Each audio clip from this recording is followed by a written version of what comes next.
I've seen businesses do this before. They get to scale, they hire all these people, and then they go fucking bomb. They go fucking pop because they don't get smart. You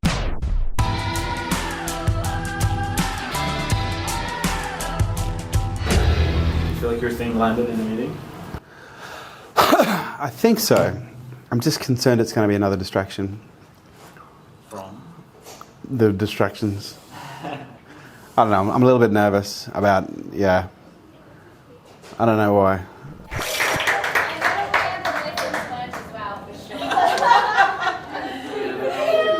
Good morning.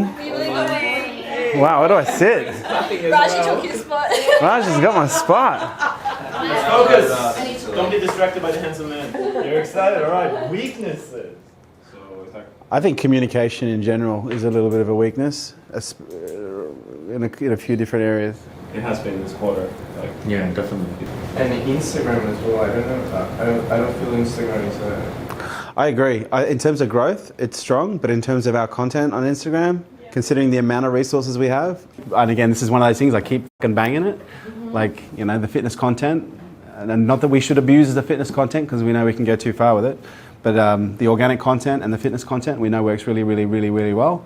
But the last approvals that I did, there was not even one fitness shot in there, which was curious when you consider it's our best performing content by a country mile, by a factor of 2 to 3, sometimes 4, which to me though indicates our weakness, which is strategy.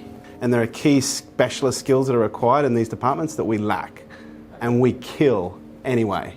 So my curiosity is, imagine if we had really strong specialist skills that are the core of marketing, bread and butter, you know, social, you know, across all platforms, direct response, we would be fucking animals. We'd be ballistic. We actually have a skills gap, and a significant one. One of the things that I want to do is I want to recruit to that gap, and I want to get a direct response copywriter. I want someone in here who is a direct response copywriter, who understands marketing, who is a marketer, like a strategic marketer, someone who's understands launch strategy. Do I bang the drum too much? I think we get the message. Like, some things we need the banging on, but some things it's like 100% noted, and it's happening. Yeah. It is happening. Okay. I don't know. But I feel like do you know what I was thinking about this last night? And I was thinking, maybe instead of banging the drum, going, is there anything you need, or how can I support you, or where are you at with this? I think I do that as well. Or unless I'm wrong. Like, do you guys feel like whenever we have discussions about whatever we're talking about that maybe involve an element of pressure, like, do you feel like there is an element of resources not being put forward or offered, or it's just all like bang, bang, bang? At times. I think perhaps you do offer support, but we perhaps only hear the drum. Right. I don't often just bang on about things just for the sake of banging on about it. Like, to me, there's an element of understanding like why I do what I do, which is I apply pressure because pressure does create strength. You know, I do like to push you guys to points where you're not sure you can go, just to show you that you can. So that is a part of my strategy, and if you're looking for that to go away, it's never going to go away. But I do think there's an opportunity for me to moderate it so that it's not as intense in certain periods. It's a coaching technique. I have a corporate responsibility. Like, we're now at a sufficient level of scale that we have, you know, 40 mouths to feed and 40 families to feed. And so as a result, I take that responsibility very, very, very seriously.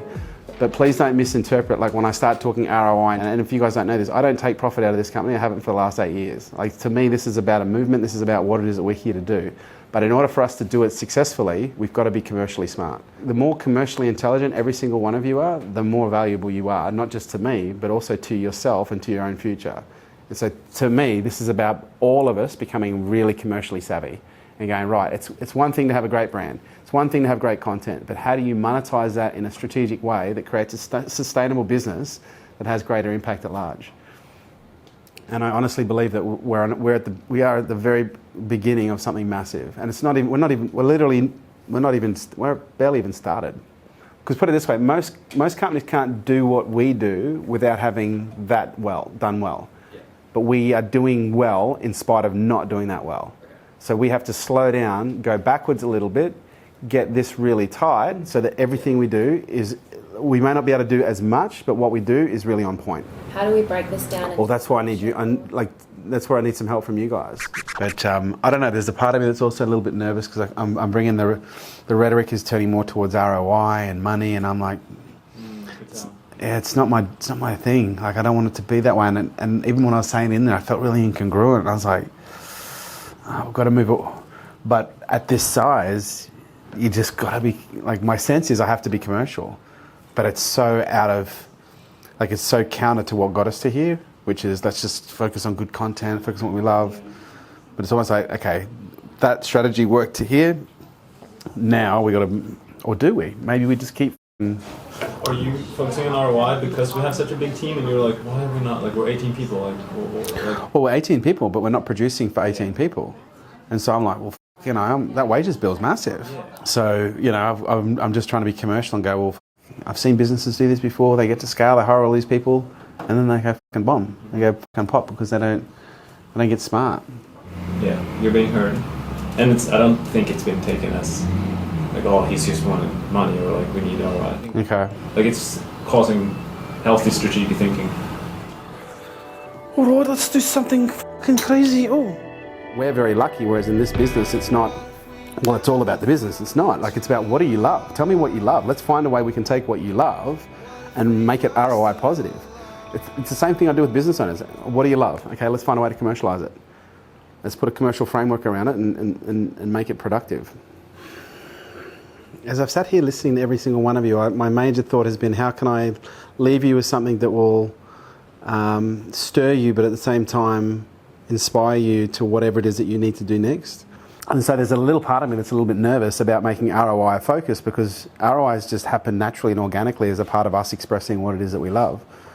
So with that in mind, like, I just want to remind all of you, although ROI is an incredibly important part of this theme of where we're at right now, as certainly in terms of the culture within social media, but I don't want that to detract from what you love. Like, I really do want to encourage all of you in your exploration with what it is that we do to really pursue what it is that you love about what it is you do.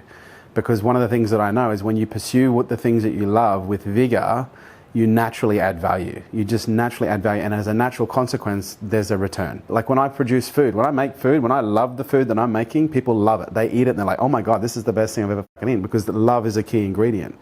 Whether it's doing a video, whether it's fucking doing a design, whether it's, you know, doing an article, you know, it's the same. Like, I really want to remind you guys to put your heart into what it is that we do, because we're not a money-orientated organisation. We've never been a money-orientated organisation. But one of the things that I do realise now as we're becoming a lot more commercial is, in order for us to achieve our next mission, which is going to be pretty fucking massive, it's going to be huge, then there's going to be significant capital requirements for us to do that. We're a very healthy company. One of the things that has kept us very healthy and very profitable is my paranoia. Like, my banging the drum. Like, that's one of the things that's kept us very healthy, because whenever I feel anything going off course, I don't make little noise, I make big noise, and as a result, we prevent some major fuck-ups by making some big noise. Does this make sense? But to loop back to the theme of this conversation is, regardless of what's going on, I just want you guys to really encourage you guys to focus on what you love. Focus on what you love, follow your heart, trust your instincts, and all will be well. If you're unsure, ask for help. I'm going to drop an enormous amount of resources on all of you. But the thing I want you to do more than anything is just find what you love in what it is that you do, and I promise you everything else will take care of itself. And that's my final thought. Thanks for today, everyone. Yeah! Yeah! Oh, yeah! Woo! Yeah! Let's go for drinks! Yeah. Yeah, I'll have a beer. I love that. I'll have a beer. You're like sitting in the happy medium of it, aren't you? A little bit. Yeah. Are we going down? Yeah. Father's Day Sunday. Yeah. I really got to do something. I should do something. I don't know. Like, my idea of a great day is we snuggle until 9 in bed. Yeah, that sounds like you already nailed it. It's a good day. And I make him a pancake and we play trucks. Jax. Dress him up in Maybe you clothes. should go watch a sunset somewhere. It could be nice. You could go by the water. I feel like I should do something for him. Yeah. Because he gives me the chance to be a dad, so celebrate that. You know, one time I put a pillow on my head and I was bouncing on my head. Was it? Yeah. I just got in my Oh my God, it bounced on your head? You got awesome hair, dude. Cheers.